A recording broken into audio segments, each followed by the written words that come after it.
Hello. Hi, everybody. How are we doing tonight? Guess who got a new microphone? It's me. Hi, Cloud here with today's weather tonight. Because it was the weather that happened today, and we're talking about it tonight. I'm the only meteorologist who's always right because I'm talking about what just happened. Where else are you going to get a forecast success rate like that?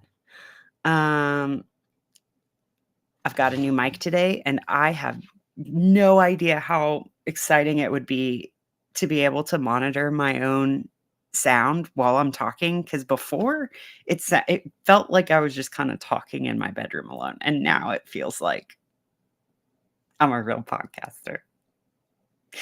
But I'm not a real podcaster until I have a following. No, actually, that's wrong. And guys, if you're thinking I spent way too much money on a microphone before I have a real show, you'd be wrong, because this was, again, only $25 on Gear Exchange. I'm not sponsored, but anyone starting to get into a production should go on Gear Exchange because it's just like stupid cheap. And you buy it directly from people. And it's not Scamazon. Okay. Let's get into the weather. Today's top vibe stories tonight. Lots of actively erupting volcanoes.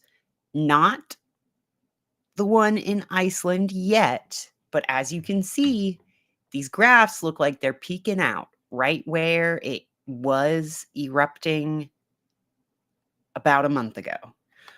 We look to be right where we were about a month ago with the eruptions. And when was the new moon in? Let me look this up.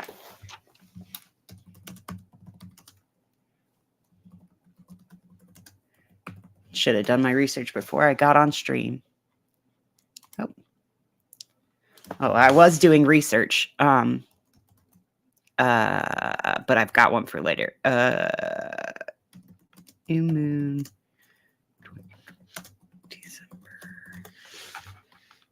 December 12th. Okay, so about a week after this last eruption in Iceland was about a week after the new moon. It erupted on December 18th. Actually, it's exactly a week after. No, almost a week after the new moon. So the new moon was December 12th, 2023. And then the eruption in Iceland took place on December 18th. It began. So if we're going by superstition alone, the last time it erupted was a first quarter moon. Maybe 1 week from now. 1 week from now, because tomorrow's the full moon. Maybe 1 week from now, we'll get an eruption. Or we could get it any time now. Like literally any day. Sometimes I start the stream and I'm like, what if it just started erupting right now? Because it is so swole. Like, I don't know if y'all had acne, but this Iceland situation is a massive cystic acne just down here, just begging to. It's already started exploding once and then it didn't go away. It's one of those pimples that pops and then it's still there and you're like, fuck, this is going to be like a months-long situation. That's Iceland right now. But you know what's not like that? The volcanoes in Central and South America, because they are performing incredibly well, actually. Let's go to also please support volcanodiscovery.com. They're an awesome news source, and they have they're just like a little company that you can, just like Wikipedia, like they are real news that keeps everybody safe, but they somehow don't have funding in a world full of money. Okay. I wanted to bring up Campy Flagrei before we because this is Vesuvius right here. And this is Campy Flagrei. And this is a bunch of earthquake activity happening right next to this erupting active volcano. Now, you might ask, How is Vesuvius not active if there are earthquakes near it? Well, there are earthquakes on inactive volcanoes all the time, but they're different kinds. And the scientists, the volcanologists, have indicated that we should be, they are keeping their eyes on this area of Italy. So, will we have a Mount Vesuvius Part 2 in 2024? Only time will tell. And probably the scientists too. And when it happens, I'm going to tell you. That's not my science. This is my art, guys. This is my art. I'm doing this for the art. Scientists and artists alike don't want me to claim them. And here I am. What am I, a scientist? My art is telling you about the science that happened already, the science other people have already done. Suwano's Jima, Suwanosa Jima in the Ryukyu Islands, still suspected volcanic activity in that little chain of islands on South Japan that I showed you. Did I get the map up? I don't think I got the map up. Let's see if this will give me the map. Oh, no, it won't. It'll go to the individual. Well, anyway, still pretty much the same one. Semeru volcano in East Java, Indonesia, is discrete volcanic eruption. That is, it says it's actively erupting. You can kind of see this on the screen. Got Merapi in Western Sumatra. So Java and Sumatra, those are both places we've been watching on the earthquake recap. Popocatépetl, still doing good, solid, predictable volcano activity. Like, the funny thing about volcanoes is, like, if it is erupting, it's like, yes, go off. Like, well, at least we know what you're doing. If it's not erupting, it's like, could probably be fine. But then when it is kind of not erupting, but also the ground is moving a little bit, but not enough for it to be an earthquake. That's what's really, it's the transition zones. It's the boundary layer. It's the gradient. There's no black and white between erupting and not erupting. The hard part in the science is in the gray zone between, like, what we're experiencing in Iceland. Like, when's it gonna blow? We don't know. Let's just let some tourists back into the Blue Lagoon and see if the irony bait will get the volcano going. We got a big soup. We got a big tourist soup out here. You want to boil it? Let's see. Reventador in Ecuador, still erupting. Sabancaya in Peru is got the ash plume. I didn't think that one was erupting. It's got ash plume, but those are really so not too much we're looking at for volcanoes currently erupting today. Let's see, earthquakes. This is an interesting one. Got Campi Flegrei not showing up on here, and we also have Iceland not showing up on here. I'm not sure why Earthscope doesn't have those trimmers. Ooh, look at this. All the way up in the north, in the Norwegian Sea, there was another 4.1 at 10-kilometer depth. And remember that we've been watching those shallow fours ricochet across the planet. You know where else had their first 10-kilometer four? Oh, wait. Did I miss it? That was yesterday. Well, we're getting more 10-kilometer fours over here in Turkey. In the Turkey and Greece region. Remember how when about this time last week, there had been a massive earthquake in Japan. And, we're still getting earthquakes in Honshu, Japan, off the coast of the Honshu Peninsula. These are from yesterday. But then they just dropped off at each little wave peak at this convergent boundary. And then it started to reflect back through, but it's gotten tied up here in Turkey, the waveform, it being the energetic driver, the motivation, the fuel for the earthquake, the energy that I'm saying energy, but like that's because I'm not talking about woo energy now. I'm talking about like literal energy, even though they're the same thing. The I see this as like I like Dutch Sense's analogy of this being like in a wave tank in a pool and reflecting back on each other. So it's gone over here, reflected back, and this is, I think, an interference pattern. If you look at the geometry of the fields here, doesn't this look like an interference pattern of waveforms? Doesn't this just look like, if you imagine land to be two moving fluids, that this would be where the waves are crossing in the shallows at the pool or at the ocean or wherever you've seen waves before?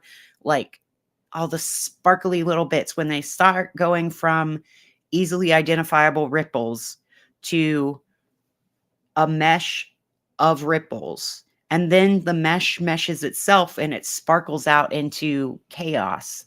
Well, the chaos is just when you stop seeing a pattern in it. And that's why people who see patterns in chaotic things are called crazy, because most of us don't see those patterns. We just think those are chaotic things. But I'm not going to go off on my mental health rant. I'm pretty sure any rant I do is a mental health rant. To someone. Someone's calling it a mental health rant, no matter what I'm talking about. Me telling you that earthquakes all are connected because they're in the same earth couldn't be insanity. Another one here today. There were a lot of quakes today and yesterday still. I've only got this set on since yesterday, and look at this.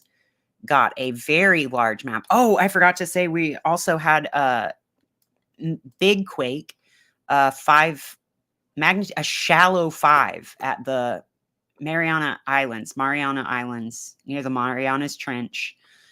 And again, on the convergent boundary. And again, right at the peak of the waveform. This is like the inflection point in the curve. This is right on the inflection point in the curve of the plate boundary. That's obviously where the stress is going to be. Have you guys ever seen a clear plastic fork, or one of these utensils in front of crossed polarizers? It makes a rainbow map that shows the tension in the fork, its internal tension. And if you were to look at the map of the earth as if it's one of those maps of internal tension, then it makes perfect sense that this would be the spot where it breaks. This looks like the place where you would get the most. It would like dish it in like a funnel to these places. And even in this little Andaman Islands, this is, and right off the coast of northern Sumatra. Oh, that was a 5.1 yesterday. And that's where we're having this is Sumatra. This is where we're having an active eruption as well. And then is this Java or Jaya, Indonesia? We've got more happening there. There's also been an earthquake here in the Vanuatu Islands and here in the Fiji Islands region today. These are deeper quakes, actually. So, except for this 5.7 was still 5.7 in Tonga. And then there was also an earthquake, mild but shallow, a 3.2 but very shallow in New Zealand. And that actually hasn't gone down there yet, that shallow wave. And didn't we have something here? No, I guess not. This is also where there's volcanic activity happening. Here in Peru. All kinds of quakes happening out here. Nothing else on Vancouver Island since yesterday, even though that was where I thought this shallow 4 wave was going to. Happy to see the shallow 4 up here, though. It makes me think that maybe this eventually made it through Europe. But also it's downstream of Iceland, so I'm like, did it go through Iceland? And just it's real loosey-goosey up there, so we didn't get a big break off. I don't know.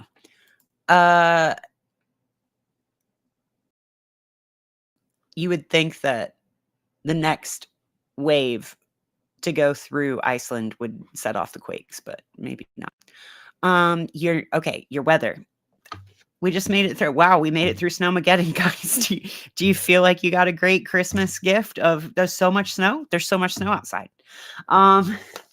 Yeah.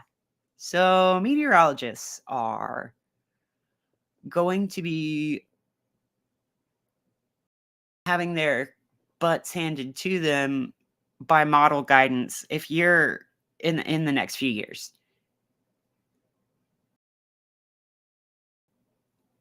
Climatology data is not worth much in a shifting climate. And a lot of models have climatology data either baked in or as a reference point it might be hard coded or flexibly coded in, but it's looking at how things have gone in the past. But things aren't going how they've gone in the past. In the past, these 2 mid-latitude cyclones that swooped through here would be nor'easters. But all this green we're still seeing up into Maine. Maine getting rain in January. Maine, it's raining in Maine in January. Like Maine. I don't know how else to say this, but like I'm gonna hit click. I've got it on the GFS right now because I want to show you. This is how the GFS has us going. That's supposed to come in again, very similar storm. This isn't the storm that just happened. I'm looking at the model runs for the future. This is supposed to happen again and again. Like I talked about yesterday, entrainment, resonance.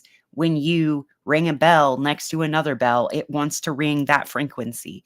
When you rain over an area, a storm wants to be a rainstorm there again very soon.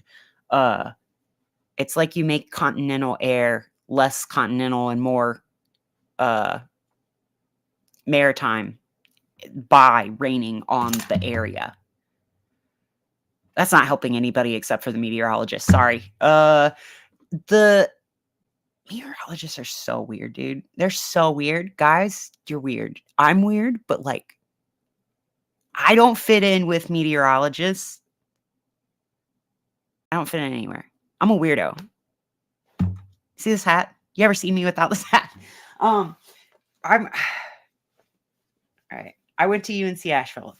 Obviously, I'm a little strange, but I didn't even fit in with the other meteorologists, and that is because they are godless heathens. No, it's because a lot of meteorologists are very materialist, and that will only get you to like A tier meteorology. But if you are forecasting, if you want to get to S tier forecasting, you're going to need to know someone on the inside. You're going to need to be able to talk to the clouds. You're going to need to be able to get a forecast in your dreams. Like that is a level that's possible.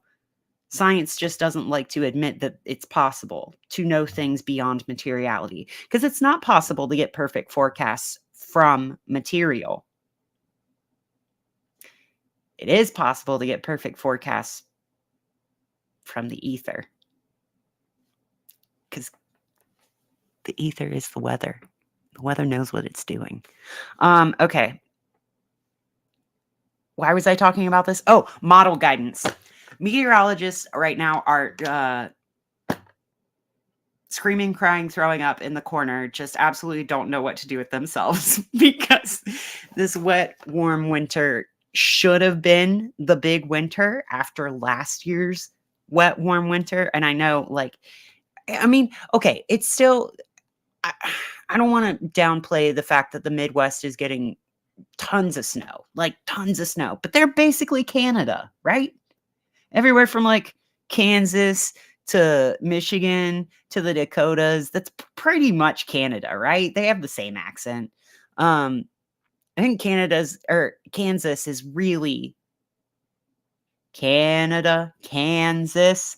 Ooh, checkmate atheists. I don't know how to explain that one.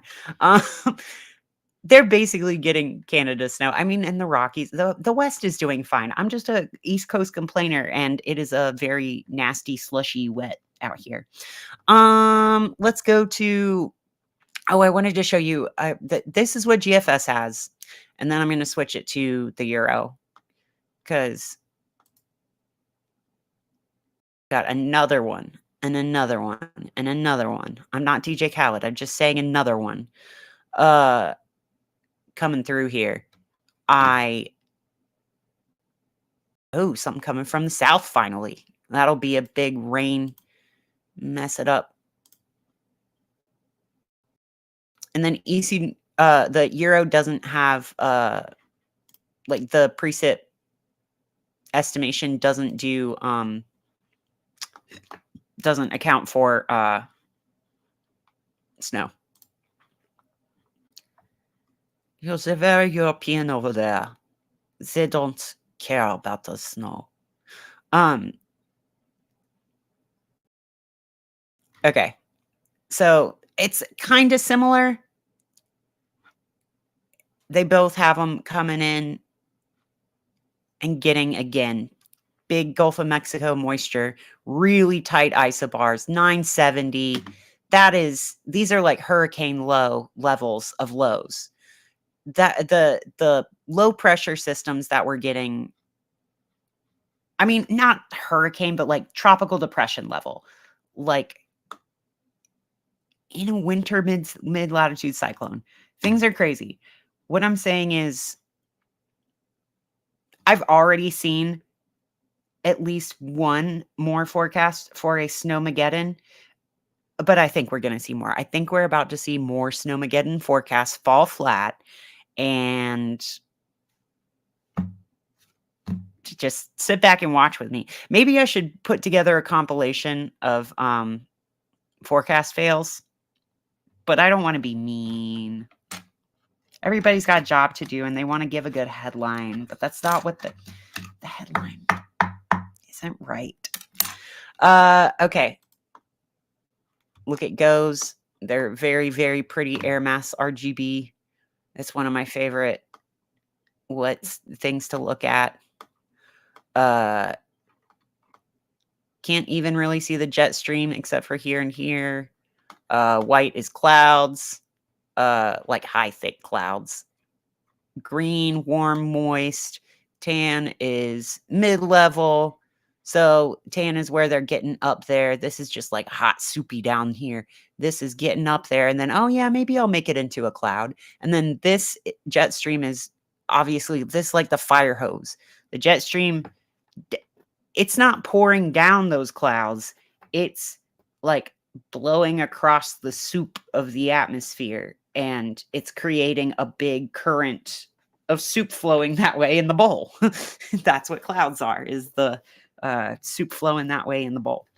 You guys like my metaphors? Do I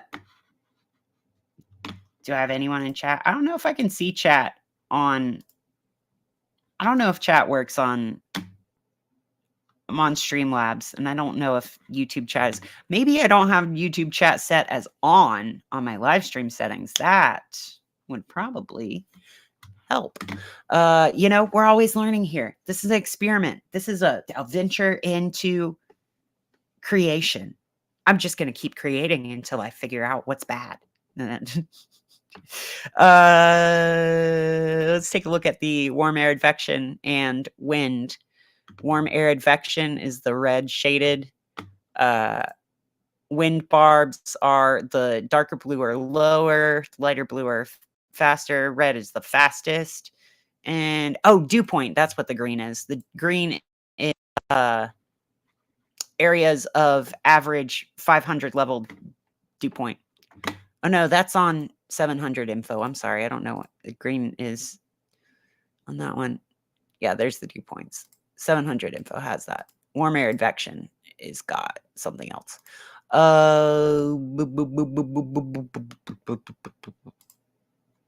Sea level pressure. I hate the color grading on this one. SPC, please change your chroma key on temperature on your composite map. Let's go to space weather. The weather is doing its thing. You know, it's just out there really doing it. It's really freaking cold across most of the country, but it should be cold this time of year. This is like the temperature it should be, so we're grateful. Solar weather. Y'all. We had 23 coronal mass ejections today. 23. The normal at solar maximum is like a handful per day. The normal at solar minimum is like a handful per month. We just had 23 in one day. So obviously it makes sense that the background X-ray levels are going to be C class and above, just constantly just like chilling there at C level. And then today we had 2 M class flares, one at 1250 UTC and one at 2320 UTC. So I always remember that daylight savings time. It's either like 8 or 9 hours to here. So this is about 8 or 9 o'clock tonight and 12 hours before that. So like this morning. Very interesting. I like to think about where you were and what you were doing while the solar flare happened. So I think that would be a fun activity for people to reflect on, is to reflect on what were you doing when the solar flare happened. This was me last night during the broadcast. Isn't that fun? It peaks while I'm broadcasting. That's cute. I wonder what it's doing right now. But it just did an M1 flare. What I want to do is show you a video of the past 48 hours on the sun. Every little flare, every little fleck and sparkle is a coronal mass ejection. Some of them are big filament launches, like you'll see here. It looks like these ones in the corner. Watch this one right here. I think that this little filament, it's plasma ropes. It's ropes of plasma magnetically held there. I think this one looks like it's twiddling its fingers like, when am I gonna blow that? There we go. Watch it again. It'll like curl its fingers and look like it's playing with something and then just go, I don't like that anymore. Sparkle, sparkle, sparkle, playing with my fingers. Oh, and I'm like, there we go. I thought maybe you guys would like me acting out the CMEs, the filament launches there and there. Oh, that was a big one there. Oh my gosh. I mean, with 23 of them happening today, it's hard to pick out where to look. Like, just look at this for a little bit. You can't even count. I can't even, like, I'd have to do an interpretive dance and I am not a dancer, but like this one up here, you can see those flux ropes going, popping around. This is actually the more angry one looking. I think this is 35, 36, the one that we were, it's actually gone down a whole lot. But see this, it's just like erupting. You can imagine that there's a pot boiling underneath, and these are, I don't know, like little lightning ropes. How do I explain that? I'm gonna get better at my sun metaphors soon, but God, it's just so beautiful to watch this thing sparkle and kick off into action. Just solar cycle 25 has been all over amazing, really enlightening, beautiful to watch each little spot erupt. And yeah, oh man, that was a beautiful launch right there. Man, I didn't even notice that one at first. Let's watch it grow. Let's watch this grow. Coming around town. Bring it around town. Yeah, there you go. Yeah, we launched it off. That's beautiful. I could look at this forever. It's like this looks like to me the Bellagio fountain in Las Vegas. Like I would watch it if they just put on the Sphere in Las Vegas, if they just projected the SDO observation, like I would just watch that the whole time. Uh Fun thing about this view of the sun right now, right behind it, directly behind it actually, is Mars from us. And that's because when you look at the astrology, the sun just conjoined Mars.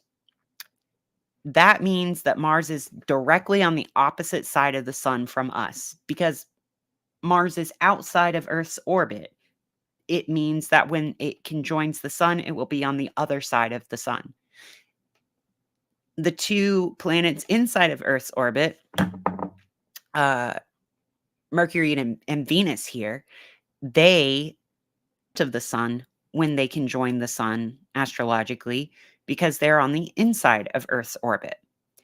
I don't know how to make that make more sense, but it's just like how it works. Interesting thing. We're having our new moon in Capricorn now with Mars co-present and with Pluto still hanging on for dear life in Capricorn. And I say still hanging on for dear life because I think that we are very successfully purging the last bit of Pluto and Capricorn from our collective psyche. We have had quite a time. It's been in Capricorn since the 2008 economic crash. Think back to 2007, 2008. Everything that's happened since then has been Pluto and Capricorn. All the fear stuff, all the power stuff, all the consolidation of power structures, that's been Pluto and Cap.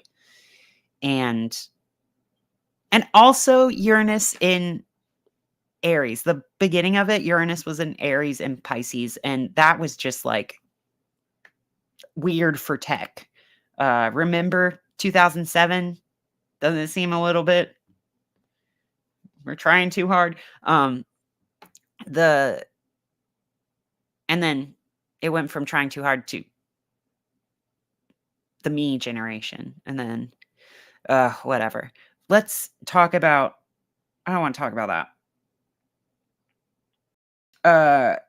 But Uranus is trining this the new moon that will happen officially tomorrow. When the moon and sun are conjunct, that's what the new moon is, and that means that we'll have like a lineup of like Earth, Moon, Sun, Mars, and then way back there Pluto. So Mars and Pluto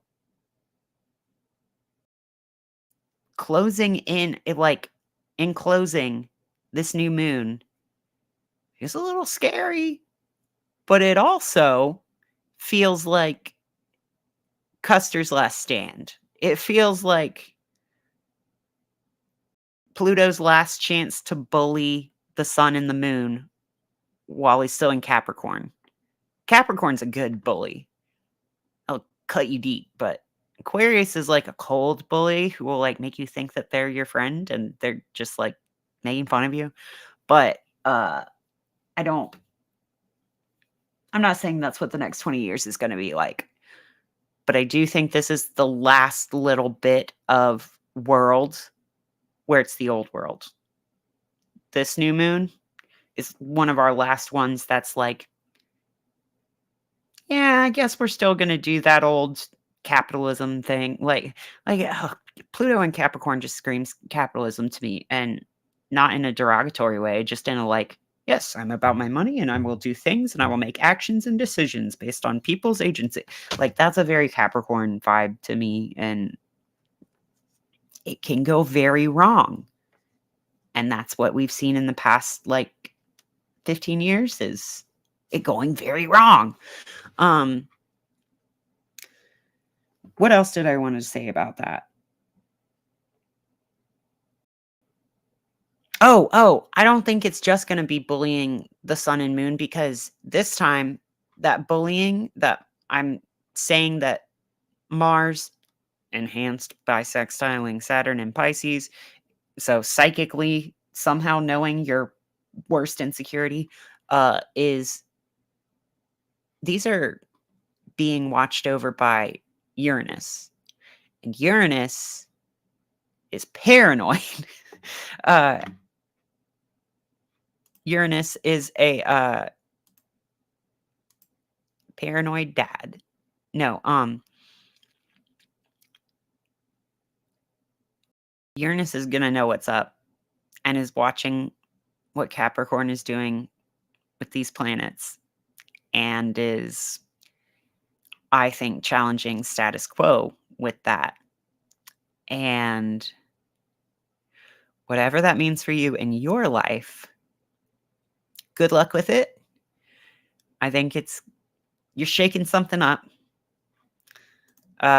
If people who have been very comfortable their whole lives are comfortable right now, you're doing something wrong. If people are just now getting uncomfortable, maybe you're making the right people uncomfortable.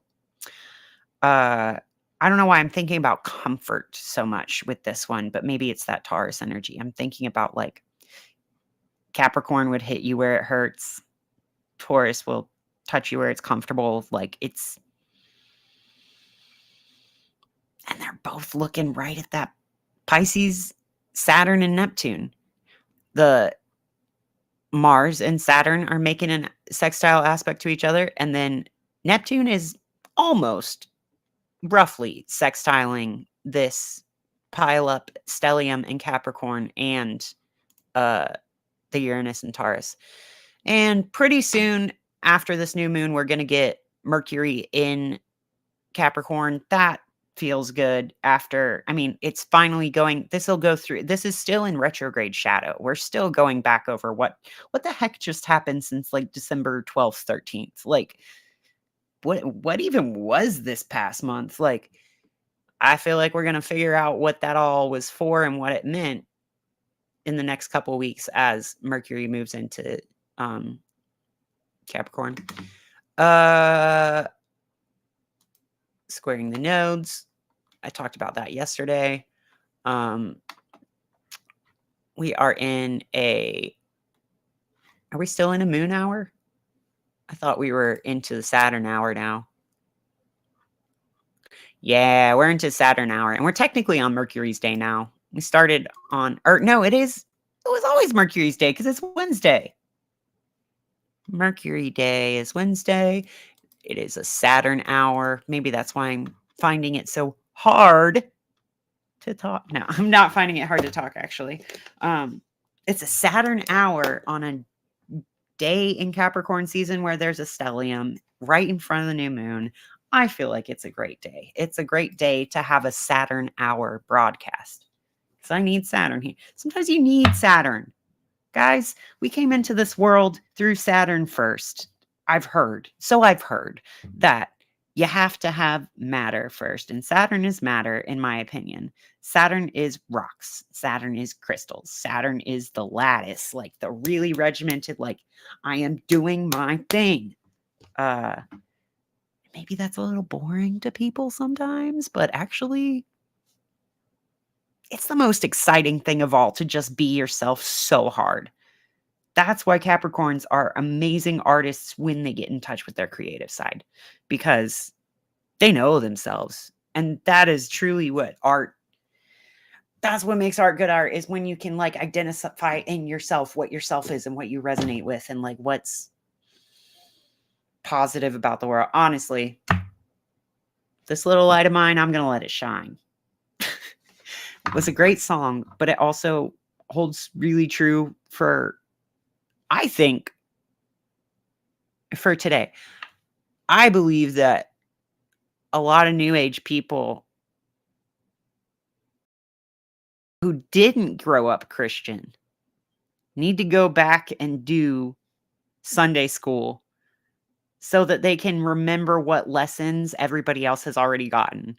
Because some New Age stuff just sounds like, oh, you're just trying to tell me the golden rule. Did you not think other people knew that? Oh, you're just trying to tell me God made me who I am for the explicit purpose to be on this earth being who I am. Are you trying to say that's a new thing? Guys, Jesus would not have been a New Age. Actually, he was kind of very New Age because he was like mixing Hinduism and Buddhism and Zoroastrianism and traditional Jewish mysticism and a lot of stuff together. And that's why he pissed off the Pharisees and Sadducees. But there was another group that never gets mentioned in the Bible because they were kind of chill with Jesus. I'm not going to talk about that. This is the weather podcast. What am I talking about? There's no spirituality in weather.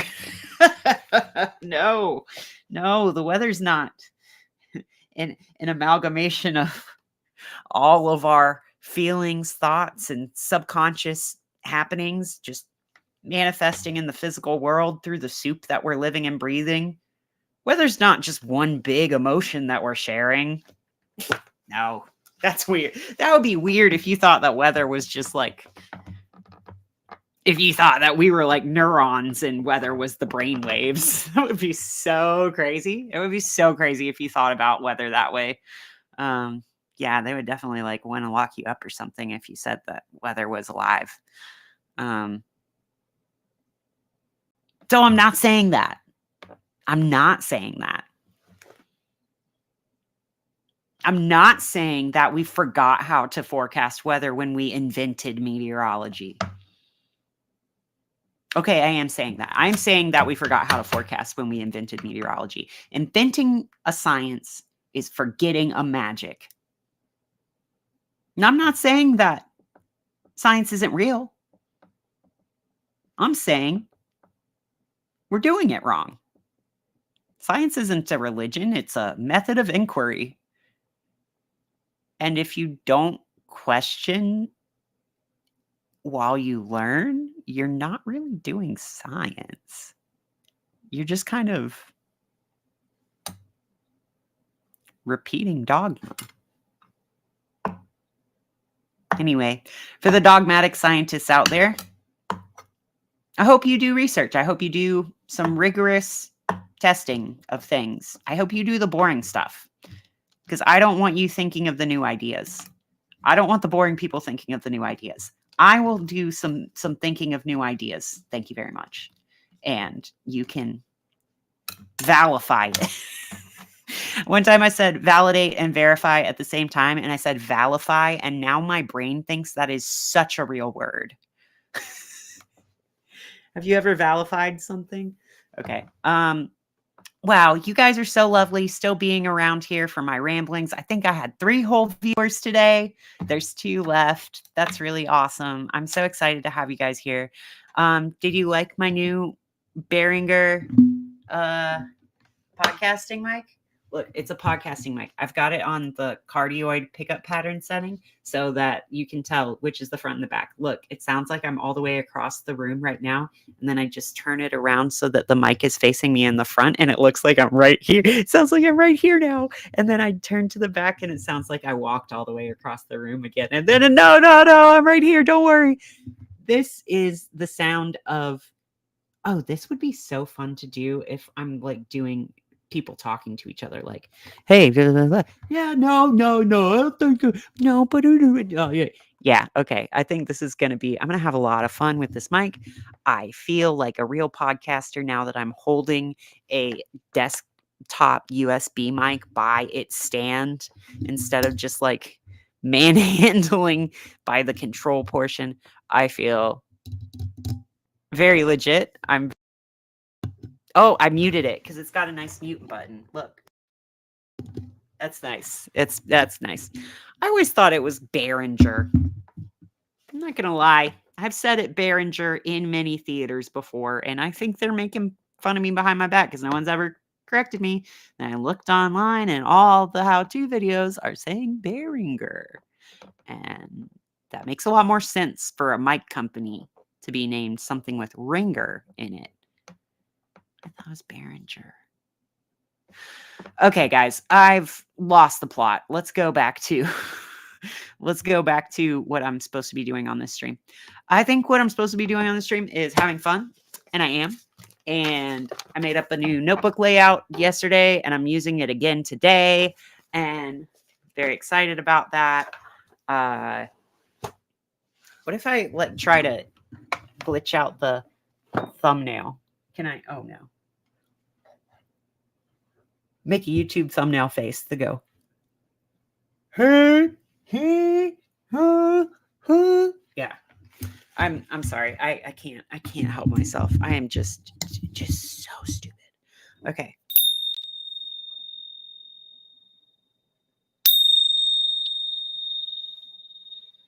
Let's see what's going on other than me being silly. Me being very silly. Not stupid. I'm being very silly. Let's see what's going on in the cards. I mean, it's not really the cards because I'm not using the cards, but I'm using positivity spread cards. Oh, this picks up the selenite very well. Oh, that's such a good noise. Scratchy, scratchy. Hear the ringing of selenite.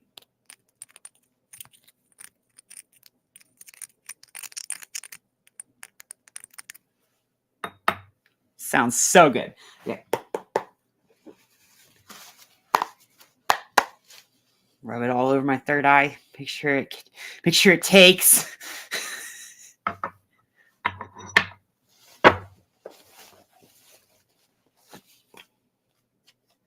Magic is just science that would liberate you. So the establishment can't let you know that it's real.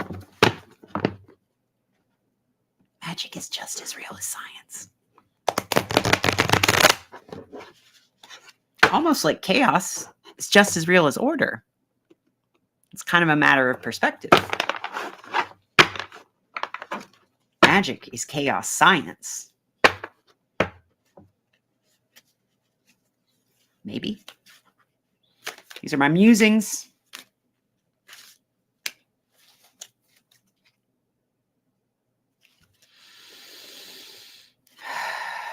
Okay. I inhibit no one. We each create our own reality. It's got a little dragonfly. That's really sweet. I like that energy. Let's give you the full. As you find vibrational harmony with your desires, you are never inhibiting or preventing anyone else from living what they are creating, but you are controlling and creating your own reality. I'll say that again. As you find vibrational harmony with your desires, you are never inhibiting or preventing anyone else from living what they are creating, but you are controlling and creating your own reality. And that's why I'm here today with you guys. I'm creating my own reality to be here with you. So thank you for supporting my passion. I just like to be silly and talk about weather. I'm going to do that forever. I'll do it anyway. Might as well share it with people. The floaty loops in the sky are doing what they're going to do. And take care of your health. Make sure to check in with your body. Is your stomach tight? Is your jaw clenched? Let it go for just a few seconds. That counts. You don't have to. Don't feel bad if it clenches again. It will. Just like unclench again. It's so funny that, like, in life, all you have to do is, like, do stuff you want to and not do stuff you don't want to, but that is so hard. It's like this game is so funny. I mean, I'm not calling life a game. This reality is hilarious. You gotta think that, or else it's sad. You don't want to be sad. It's funny. Okay, thanks for being here for almost an hour now. I love you guys so much. Introduce yourself in the comments. Be sure to subscribe. Be sure to love yourself. And yeah, go create the reality you want.